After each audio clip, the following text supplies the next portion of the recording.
ایسا ہوتا ہے نا. آئیے دعائے مغفرت کرنا قرآن پاک کی نص سے بھی موجود ہے اور حضور علیہ الصلاۃ والسلام کی سنت مبارکہ بھی ہے. قرآن پاک کا 26واں پارہ سورۃ المحمد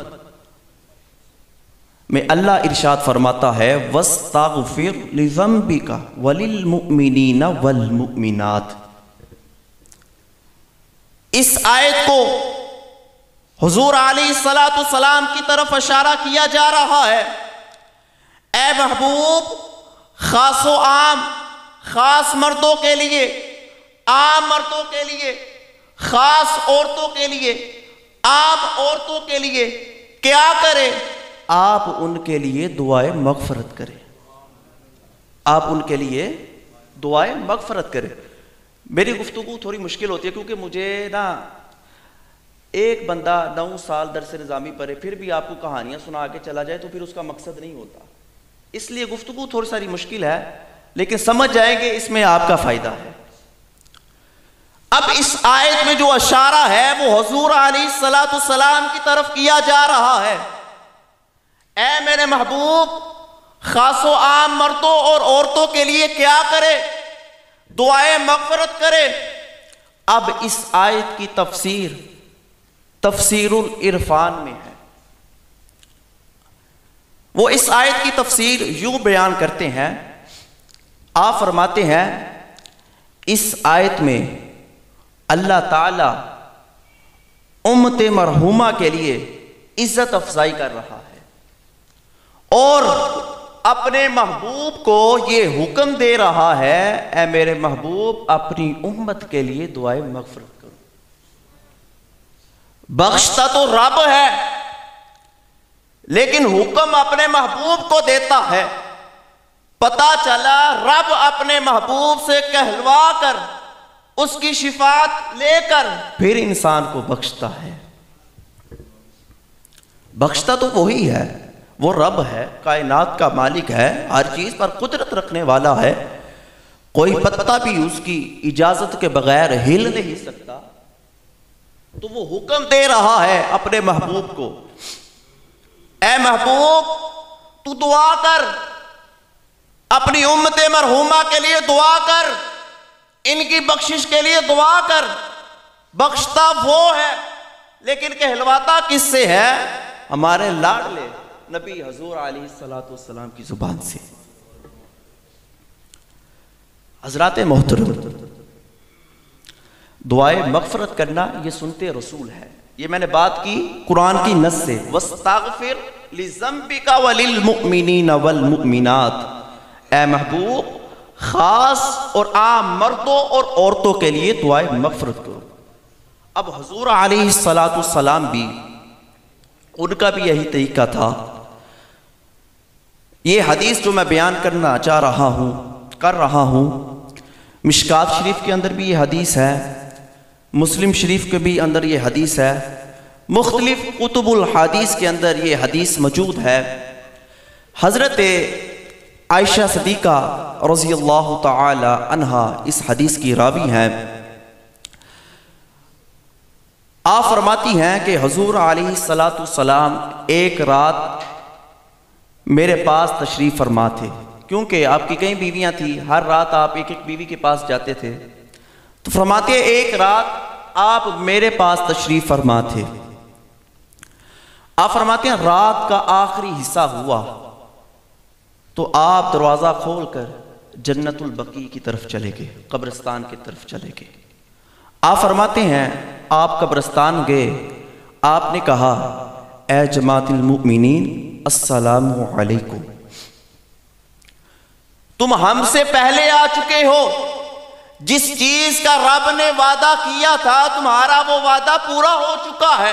دیکھیں نا، ایک انسان پیدا ہوتا ہے، اس کے پروسیس ہوتے ہیں، وہ رب تعالی سے ایک وعدہ کر کے آیا ہوتا ہے اللہ میں اتنی دیر زندگی جیوں گا پھر واپس لوٹ آؤں گا. انسان آتا ہے پھر جاتا ہے. حضور علیہ السلام فرمانے لگے جو تم نے وعدہ کیا تھا وہ تمہارا وعدہ پورا ہو چکا ہے. آج تم آ چکے ہو یہاں کل ہم بھی آنے والے ہیں۔ پھر آپ دعا کرتے ہیں اے میرے اللہ اس بقیع قبرستان میں جتنے بھی مومنین دفن ہیں اے میرے مالک مولا سب کی بخشش فرما، سب کی بخشش فرما۔ دیکھیں نا دعائے مغفرت قرآن سے بھی ثابت ہے اور سنتے رسول سے بھی ثابت ہے۔ اب اس حدیث سے اس روایت سے معلوم ہوتا ہے اب جو اس کا انکار کرتا ہے مجھے بتائے اس کو اہل حدیث کے ہیں یا منکر حدیث کا ہے۔ اس حدیث شریف سے ایک بات واضح ہوتی ہے کہ قبر میں جانا، قبر کی زیارت کرنا، وہاں جا کر دعائے مغفرت کرنا قرآن سے بھی ثابت ہے اور سنتے رسول سے بھی ثابت ہے۔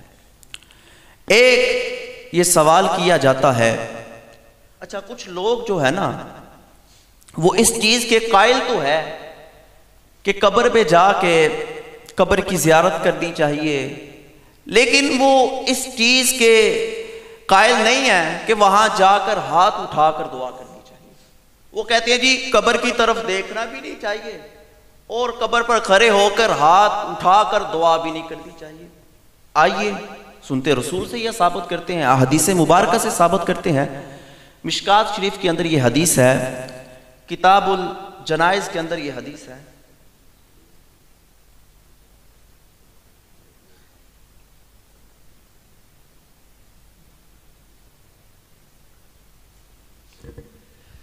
کتاب الجنائز کے اندر بھی یہ حدیث ہے۔ اما عائشہ صدیقہ رضی اللہ تعالی عنہا اس حدیث کی راوی ہے۔ آپ فرماتی ہیں ایک مرتبہ ایک رات میں حضور علیہ السلام میرے پاس تشریف فرما تھے۔ رات میں آپ نے دروازہ کھول کر اچانک جنت البقیع جو قبرستان ہے اس کی طرف روانہ ہوئے۔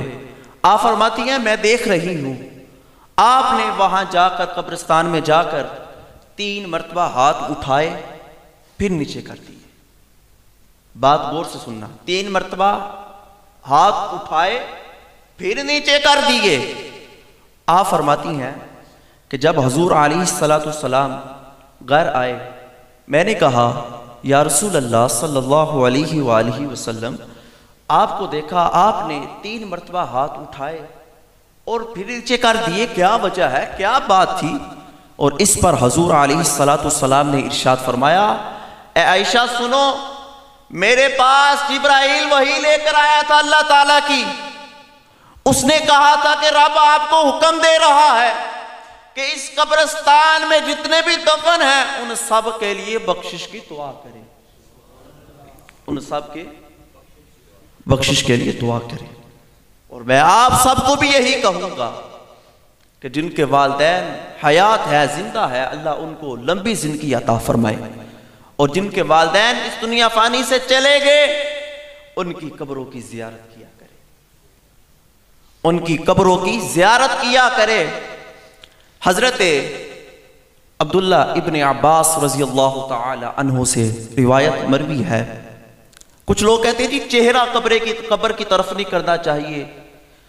آپ کی روایت ہے کہ آپ فرماتے ہیں نعرہ تکبیر، نعرہ رسالت، نعرہ حیدری، نعرہ حیدری، تاجدار ختم نبوت، تاجدار ختم نبوت، ماشاءاللہ جن کا آج خصوصی خطاب تھا وہ بھی تشریف فرما ہے۔ اللہ تبارک تعالیٰ سے دعا ہے کہ اللہ تعالیٰ ان کے بھی علم و عمل میں مزید اضافہ فرمائے۔ ایک روایت بیان کر کے اجازت چاہوں گا۔ آپ فرماتے ہیں کہ حضور علیہ السلام مدینہ میں کسی قبرستان کے سامنے سے گزر رہے تھے۔ آپ نے اپنا چہرہ مبارک قبرستان کی طرف کر کے اس قبرستان میں جتنے بھی دفن تھے ان سب کے لیے بخشش کی دعا کی۔